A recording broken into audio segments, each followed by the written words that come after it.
Hello student. आज मैं आपके लिए लेके आया हूँ यूनिट दूसरी, कक्षा 10वीं के लिए दूसरी यूनिट। जो एग्रीकल्चर के स्टूडेंट हैं, कंप्लीट यूनिट मिलेगी आपको। पहली यूनिट हमने करवा दी है, ये दूसरी यूनिट है जिसका नाम है weed control and management in vegetable crop. Vegetable crop के अंदर वीड मैनेजमेंट करना है। आपके सिलेबस के अंदर सोलेनेसी क्रॉप लगाया हुआ है, तो हम यहाँ पे सोलेनेसी क्रॉप के अंदर वीड मैनेजमेंट की बात करेंगे। तो वीड क्या होता है, सबसे पहले ये जान लेते हैं। वीड होता है खरपतवार। खरपतवार ऐसे अवांछनीय या अवांछित पौधे जो बिना उगाए ऐसे स्थानों पर उगाते हैं जहां उनकी आवश्यकता नहीं होती, और ये पादप को या फसल को नुकसान पहुंचाते हैं, और साथ में फसल के साथ प्रतियोगिता करते हैं। जैसे पानी के लिए प्रतियोगिता, पोषक तत्वों के लिए प्रतियोगिता, प्रकाश के लिए प्रतियोगिता, और नमी के लिए हो गया, है ना। इस प्रकार ये प्रतियोगिता करते रहते हैं। अब यहाँ पे हम परिभाषा की बात कर लेते हैं। तो यहाँ पे ऐसे अवांछनीय पादप जो ऐसे स्थानों पर उगाते हैं जहां उनकी आवश्यकता नहीं होती, ये लाभ की तुलना में हानि अधिक पहुंचाते हैं, खरपतवार कहलाते हैं। खरपतवार शब्द जैंथ्रोटुल ने दिया था, 1731 में दिया था, और अपनी एक पुस्तक लिखी थी हॉर्स होइंग हस्बेंड्री, उसके अंदर इन्होंने परिभाषा दी थी। जैंथ्रोटुल ने ही इसकी परिभाषा दी सबसे पहले, और जैंथ्रोटुल ने ही ये खरपतवार शब्द दिया था सबसे पहले। जैंथ्रोटुल ने बताया कि a weed is plant growing where it is not desire, यानी कि खरपतवार वो पादप है जहां वो वहां उगाता है जहां उसकी आवश्यकता नहीं होती। और एक रिसर्च के मुताबिक यह सिद्ध हो चुका है कि खरपतवार द्वारा फसल की उपज पर या उत्पादन पर 45% नुकसान होता है, और यह रिसर्च तमिलनाडु एग्रीकल्चर यूनिवर्सिटी के द्वारा प्रमाणित है। उसके बाद मुख्य वीड कौन कौन से हैं वो कर लेते हैं। रवि के लिए अलग खरपतवार हैं और खरीफ के लिए अलग खरपतवार है। तो हम बात करते हैं रवि मौसम के खरपतवार। जैसे बाथू, नंबर 1 पे बाथू, जिसका नाम है चिनोपोडियम एल्बम। ये है इसका वैज्ञानिक नाम, साइंटिफिक नेम, जिस CNM बोलते हैं, बोल्टिकल नेम भी बोल देते हैं। बाथू हिंदी नाम है, चिनोपोडियम एल्बम वैज्ञानिक नाम है इसका। फिर है मोथा, साइप्रस रोटेंडस। मोथा साइप्रस रोटेंडस, सेंजी मेथी बोल देते हैं, तीसरा खरपतवार है। रवि सीजन के खरपतवार की बात हो रही है यहाँ पे। रवि सीजन के खरपतवार हम 6 लिए हैं जो मुख्य होते हैं, लगभग सभी प्रकार की फसलों में पाए जाते हैं ये। बाथू, मोथा, सेंजी मेथी, और फिर है बन मेथी, फिर दूब घास और हिरणखुरी। ये सारे के सारे रवि मौसम के खरपतवार हैं। इनका वैज्ञानिक नाम भी इनके सामने दिया हुआ है, आपने ये याद करना है। परीक्षा में ये पूछा जा सकता है हिरणखुरी का वैज्ञानिक नाम क्या है, या बाथू का वैज्ञानिक नाम क्या है, दूब घास का वैज्ञानिक नाम क्या है, हिरणखुरी कौन से मौसम की फसल है। तो ये चीज़ें आपने याद करनी है। उसके बाद हमने खरीफ मौसम के भी खरपतवार लिए हैं, जिसमें मोथा और दूब घास जो रवि सीजन में थे वो खरीफ में भी उगते हैं, मोथा और दूब घास। उसके अलावा जंगली चौलाई, नीला फूल, बन मकया, पत्थर चट्टा।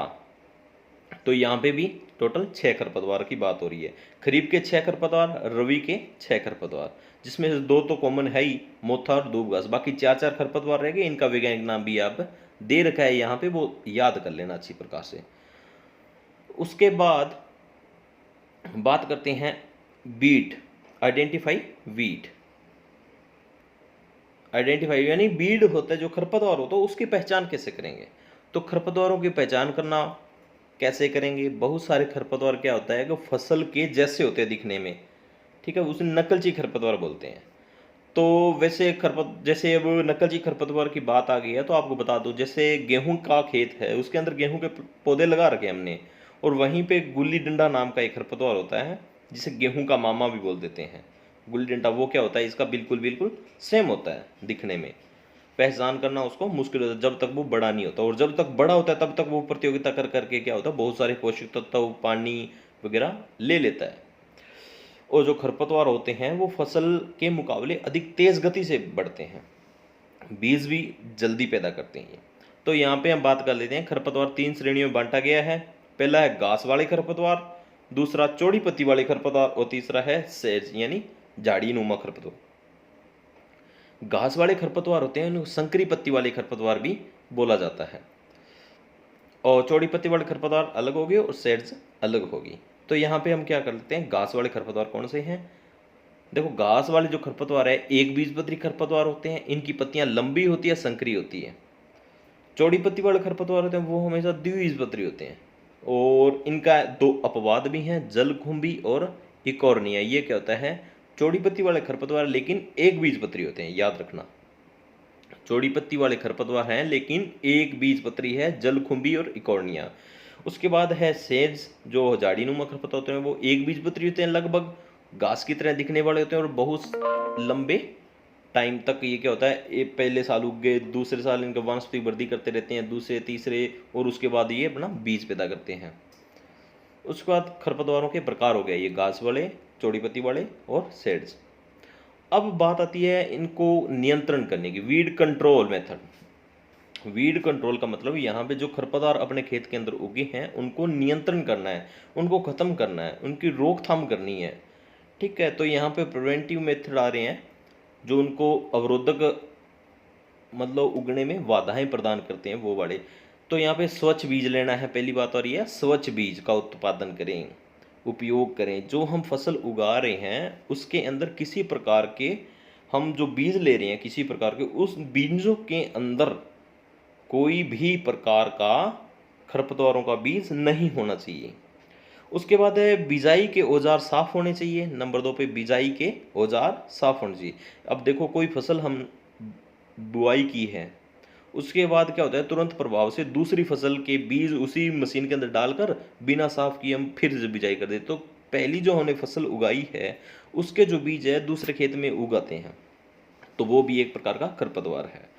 तो क्या होता है, बिजाई के औजार साफ होने चाहिए। सिंचाई पानी होता है उसके माध्यम से खरपतवार फैल सकते हैं। तो जो हम सिंचाई पानी लगा रहे हैं, तो जहाँ से सिंचाई के लिए पानी आ रहा है तो उस क्षेत्र में एक जालीनुमा अगर हम जाल लगा देंगे इस प्रकार, तो क्या होता है, जो खरपतवार के होते हैं ना बीज वगैरह, वो वहीं अटक के रुक जाते हैं। उसके बाद जानवरों के माध्यम से खरपतवार फैल सकते हैं, जैसे जैसे अपने बात कर रहे हैं भेड़ होगी, तो भेड़ बकरी ये क्या होता है, एक खेत से दूसरे खेत में चरने के लिए घूमते रहते हैं, तो उनमें उनके शरीर के ऊपर बहुत सारे खरपतवार, जैसे गोखरू खरपतवार हो गया, तो उनके शरीर के ऊपर चिपक जाता है और दूसरे खेत में जाके वो क्या होती है, कई बार गिरा देती है। या फिर जानवर ने यहाँ कुछ खरपतवार खाए, उनके जो बीज हैं उनके शरीर के अंदर चल गए और मल के द्वारा, गोबर के द्वारा वैसे के वैसे वो बीज निकल आते हैं। निकल आते वो दूसरे खेत में चले गए, निकलने के बाद वहाँ पे वो खरपतवार उगाते हैं। तो जानवरों के माध्यम से खरपतवार फैल जाते हैं।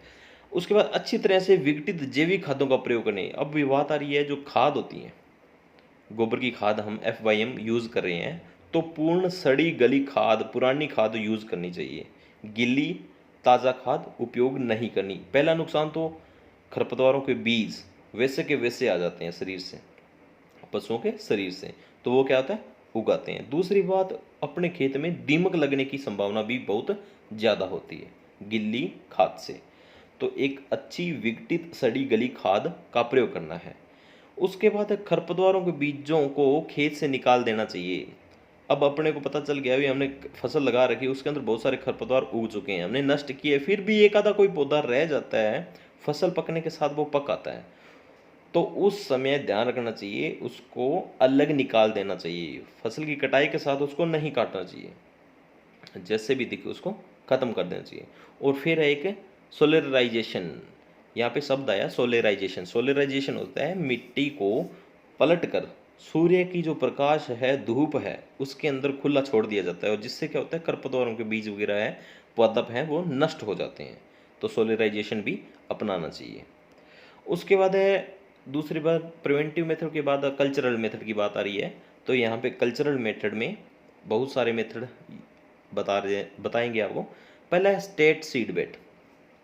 स्टेट सीड बेड यहाँ बात हो रही है, तो स्टेट सीड बेड के अंदर आप लिख सकते हो, बीज के लिए जो हम क्यारी तैयार कर रहे हैं या नर्सरी तैयार कर रहे हैं, वो साफ सुथरी स्वच्छ होनी चाहिए। वहाँ पर किसी प्रकार के खरपतवारों के बीज नहीं होने चाहिए, और हम जो फसल उगा रहे हैं उसके अंदर भी किसी प्रकार के खरपतवारों के बीज नहीं होने चाहिए। खाद उपयोग कर रहे हैं तो सड़ी गली पूर्ण रूप से तैयार खाद का उपयोग करना है।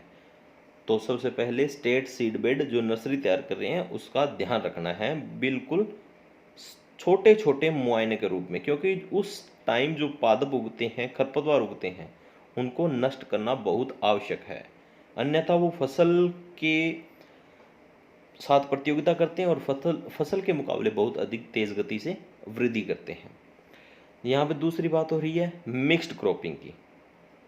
मिक्स्ड क्रॉपिंग के अंदर क्या होता है, जो खरपतवार होते हैं वो कंट्रोल होते हैं। एक होता है फसल चक्कर और यहाँ पे बात हो रही है मिक्स्ड क्रॉपिंग। देख, फसल चक्र होता है क्रॉप रोटेशन, जिसके अंदर क्या होता है फसल हेर फेर के यानी प्रथम वर्ष हमने क्या लगाया है, आलू लगा रखा है।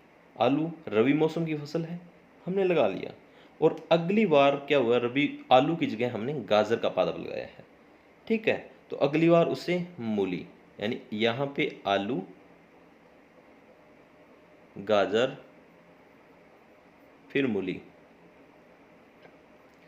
तो क्या हुई, ये क्या है, एक प्रकार का फसल चक्र बन रहा है। ध्यान से देखो, आलू फिर गाजर फिर मूली, तो ये क्या है, क्रॉप रोटेशन है। इससे क्या होता है, जो आलू के अंदर खरपतवार उगे हैं वो क्या होता है, गाजर वाले खेत में नहीं उगते, और जो गाजर के खरपतवार है वो मूली वाले खेत में नहीं उगे, और मूली वाले वो आलू के खेत में नहीं उगे। तो इस प्रकार क्रॉप रोटेशन अपनाने से खरपतवारों का नियंत्रण होगा आसानी से। हमने क्रॉप रोटेशन कर लिया, उसके बाद शब्द ये स्टेट बेड भी कर लिया, स्टेट सीड बेड। उसके बाद है बर्निंग। जो खरपतवार उग रहे हैं उनको, मान लो झाड़ झंखाड़ बहुत है, झाड़ीनुमा है, ठीक है, तो उनको हाथों से नष्ट करना या किसी यंत्र से नष्ट करना आसान नहीं है, वहां जा नहीं सकते। तो क्या होता है, वर्ण कर देना, आग लगा देनी है। यहाँ पे आग लगाकर उन खरपतवारों को नष्ट करना है आसानी से। आग के द्वारा वो सारे के सारे खरपतवार नष्ट हो जाएंगे, इसको बोलते हैं बर्न करना। उसके बाद हैंड बीडिंग, ये रहा। हैंड वीडिंग का मतलब होता है हाथों के द्वारा खरपतवारों को उखाड़ना। जैसे खुरपी वगैरह होगी तो, या छोटे खरपतवार है जो हाथों से हम पकड़ के खेत से नष्ट कर सकते हैं, हैंड वीडिंग बोलते हैं इसको। हैंड वीडिंग, हाथों द्वारा खरपतवारों को उखाड़ कर नष्ट करना। उसके बाद है मल्चिंग। यहाँ पे मल्चिंग आ रही है, तो मल्च क्या होता है, पहले बात कर लेते हैं हम मल्चिंग क्या होता है। मल्चिंग का मतलब होता है आच्छादन, हिंदी में बोलते हैं आच्छादन। तो मल्चिंग में हम क्या करते हैं, जैसे पुरानी जो हमने कोई फसल उगा रखी थी उसके जो अवशेष हैं, ठीक है, उनमें बीज नहीं है, अवशेष हैं, और हमने क्या हो, जैसे एग्जाम्पल के रूप में आपको बता रहा हूँ, मल्चिंग में यहाँ पे हमने पादप लगा रखे हैं, जैसे आलू के पादप लगा रखे हैं, और बीच में क्या है, नाली आ गई यहाँ पे, या जगह आ गई खाली, फिर हमने कोई और पादप लगा रखे हैं। तो ये जो बीच में जगह पड़ी है, यहाँ पे हमने क्या करना है, मल्च करना है, आच्छादन करना है।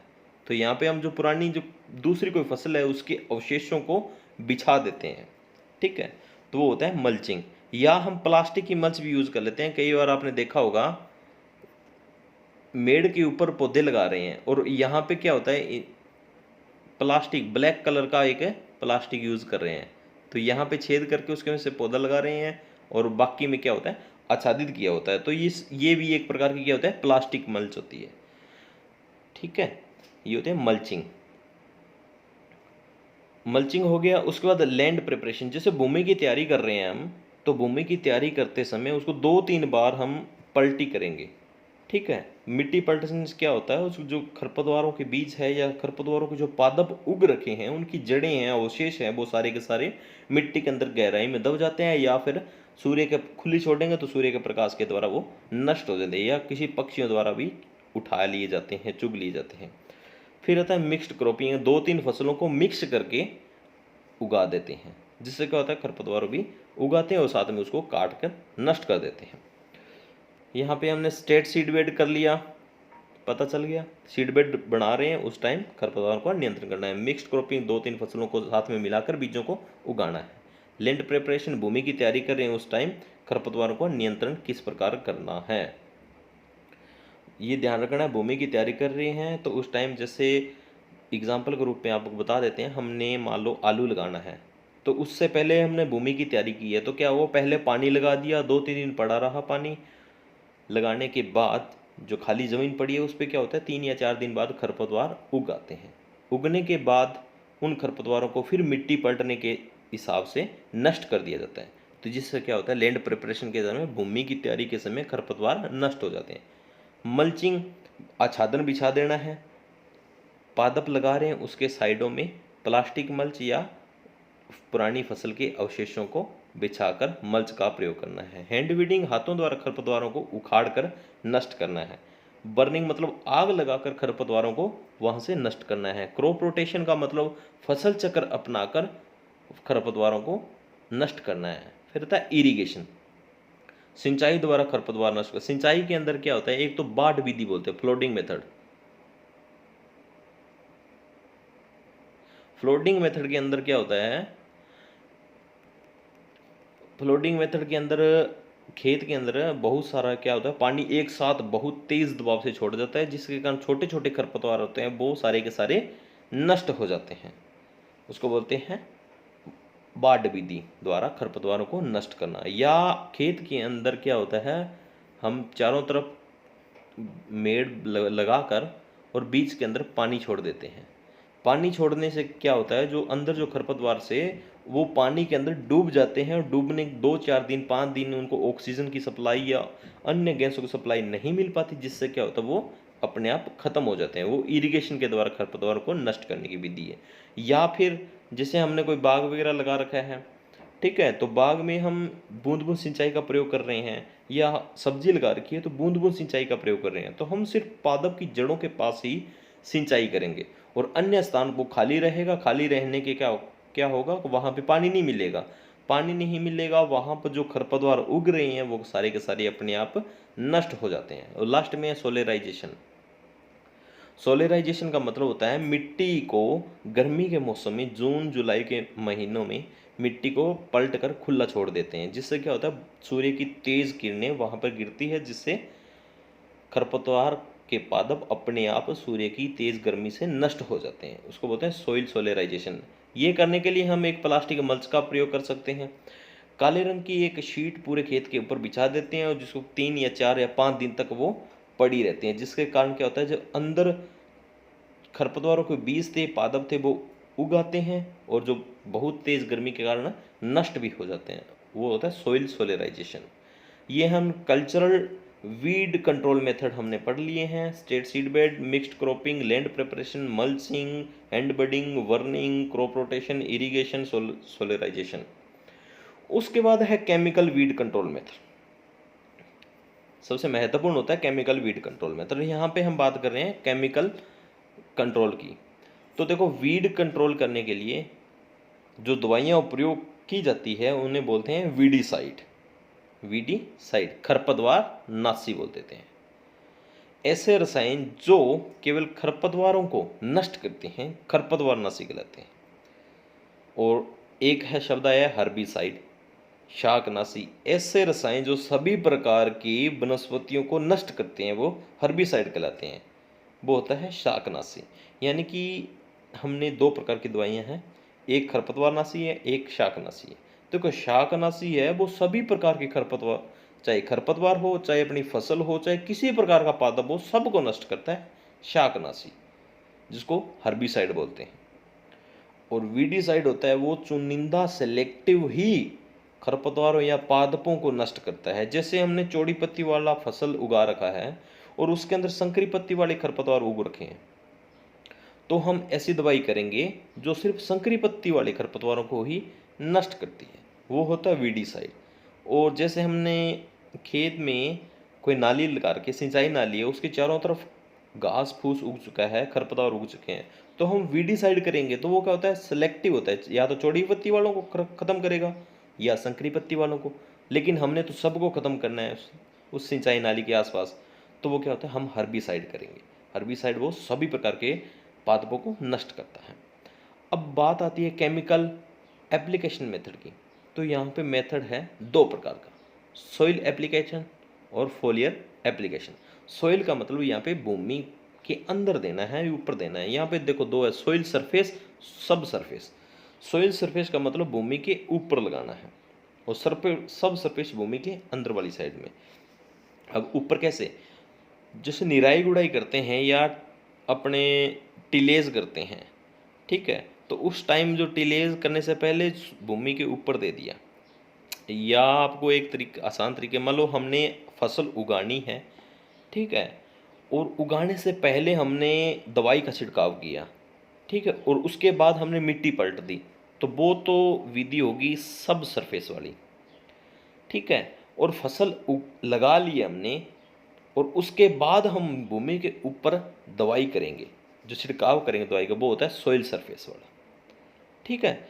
और फोलियर एप्लीकेशन के अंदर दो विधियाँ हैं, डायरेक्ट एप्लीकेशन और स्पॉट एप्लीकेशन। डायरेक्ट एप्लीकेशन के अंदर क्या होता है, खड़ी फसल के अंदर सीधी पादपों के ऊपर तक दवाई छिड़क देते हैं, ये सेलेक्टिव वीडिसाइड यूज़ करते हैं। और स्पॉट एप्लीकेशन के अंदर क्या होता है, जहाँ जहाँ खरपतवार है उसी क्षेत्र के ऊपर दवाई छिड़की जाती है, जो मुख्य फसल है उसको बचाया जाता है, ये होता है स्पॉट एप्लीकेशन। अब यहाँ पे दो शब्द आ रहे हैं, सेलेक्टिव और नॉन सेलेक्टिव वीडिसाइड, तो वो हम पढ़ लेते हैं। सेलेक्टिव वीडिसाइड क्या होता है, ऐसे खरपतवारनाशी जो निश्चित पादपों पर ही कार्य करते हैं, सिर्फ उन्हें ही नष्ट करते हैं, ठीक है, वो होता है सेलेक्टिव वीडिसाइड। और नॉन सेलेक्टिव क्या होता है, ऐसे खरपतवारनाशी जो सभी प्रकार के पादपों को नष्ट करते हैं। खरपतवारनाशी, यहाँ पे ये खरपतवारनाशी लिख लेना, खरपतवारनाशी, ठीक है, यानी नॉन सेलेक्टिव वीडिसाइड, ऐसे खरपतवारनाशी जो सभी प्रकार के पादपों को नष्ट करते हैं, शाकनाशी कहलाते हैं, हर्बिसाइड कहलाते हैं। दोनों चीज़ समझ आ गई आसानी से। उसके बाद है रासायनिक विधि के लाभ क्या हैं और हानियाँ क्या हैं। देखो रासायनिक विधि के अंदर लाभ है, फसल के मध्य लाइनों में जहाँ पर कल्टीवेशन असंभव है, जहाँ पर कल्टीवेशन असंभव है, वहाँ पर दवाई छिड़क कर वहाँ पर उगी हुई खरपतवारों को आसानी से नष्ट किया जा सकता है। खरपतवार उगने से पहले ही नियंत्रित किया जा सकता है, ये भी बात सही है, यानी कि फसल हमने उगा रखी है, उस उगाई हुई है या उगने वाली है, उससे पहले हम खरपतवार नशी कर देंगे तो वो क्या होता है, खरपतवारों को उगने से पहले ही नियंत्रण कर लेता है। कम समय में खरपतवार नियंत्रण किया जा सकता है, बहुत अधिक क्षेत्र है वहाँ पर हम दवाइयाँ छिड़क कर बहुत कम समय में नियंत्रण कर सकते हैं। शून्य जुताई, जीरो टिलेज में उपयोगी है, हमने जीरो टिलेज अपनानी है, लेकिन खरपतवार नियंत्रण करने के लिए सबसे बेस्ट विधि अपनाएंगे तो ये रासायनिक विधि ही काम करेगी। रासायनिक विधि में टिलेज करने की आवश्यकता नहीं होती। खेत के चारों तरफ हर्बिसाइड का प्रयोग करके खरपतवार आसानी से नियंत्रण किया जा सकता है। चारों तरफ मेड़बंदी पे जो खरपतवार उगा हुआ है उनको नष्ट करने के लिए रासायनिक विधि सबसे उत्तम विधि है। हानियाँ, इसकी स्वास्थ्य पर हानिकारक प्रभाव पड़ता है। गलत रसायन के छिड़काव से फसल खराब भी हो सकती है। खर्च अधिक, दवाइयाँ महंगी होने के कारण खर्च अधिक आता है। कुछ रसायन प्रकृति के लिए हानिकारक है और फोटोटॉक्सी इफेक्ट भी पड़ता है। यहाँ पे एक शब्द आया है फोटोटॉक्सी इफेक्ट। फोटोटॉक्सी इफेक्ट का मतलब होता है जो हमने खरपतवार नाशी यूज़ किया है उसके जो हानिकारक प्रभाव है, रासायनिक प्रभाव है, फसल के ऊपर पड़ते हैं, वो होता है फोटोटॉक्सी इफेक्ट।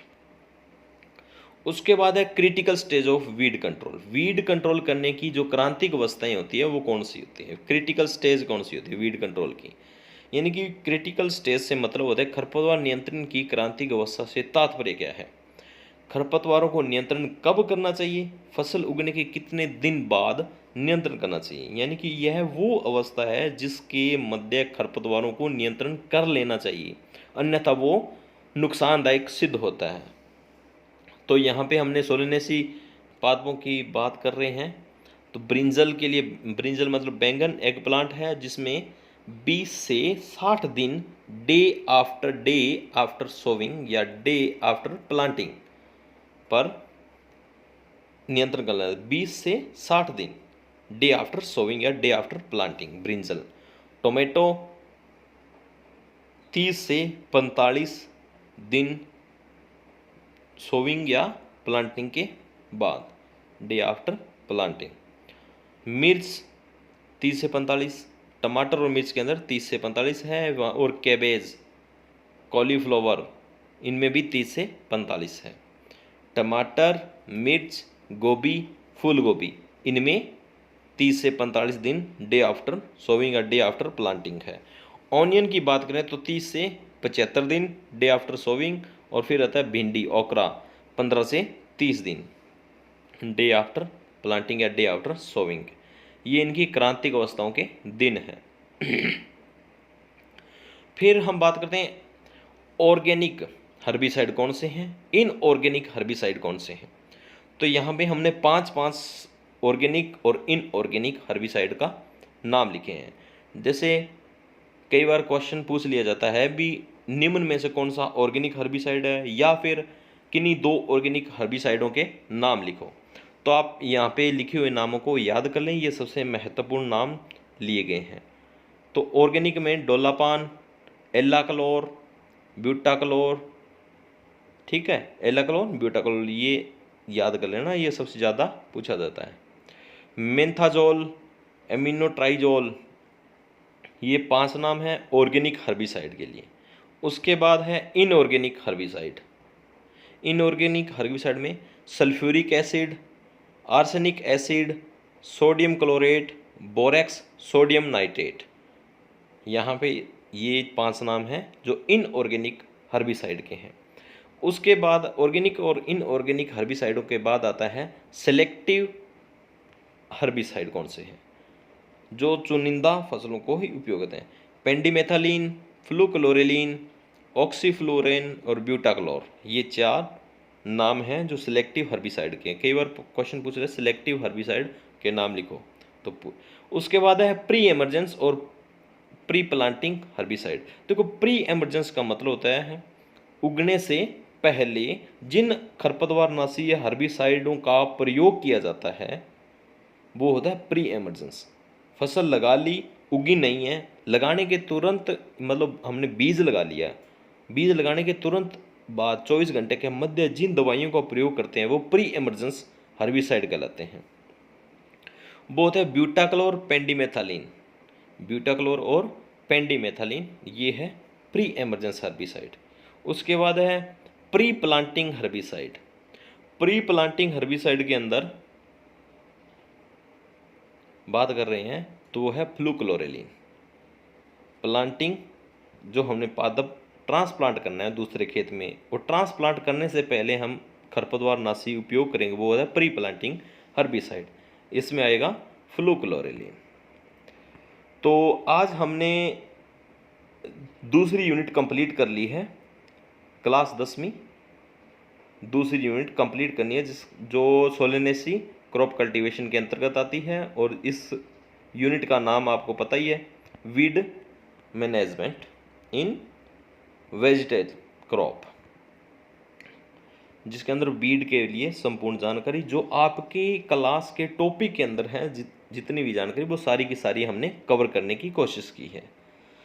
अगर किसी प्रकार की अन्य आप सुझाव देना चाह रहे हो या किसी प्रकार का क्वेश्चन पूछना चाह रहे हो तो आप कमेंट बॉक्स में कमेंट करके पूछ सकते हो। आपके जो भी कमेंट आएंगे उनका जल्द से जल्द जवाब दिया जाएगा। चैनल को सब्सक्राइब करें, आगे की वीडियो का नोटिफिकेशन ऑन भी कर लें ताकि जल्द से जल्द जो भी वीडियो डाली जाएगी उसका नोटिफिकेशन आपको मिलता रहे।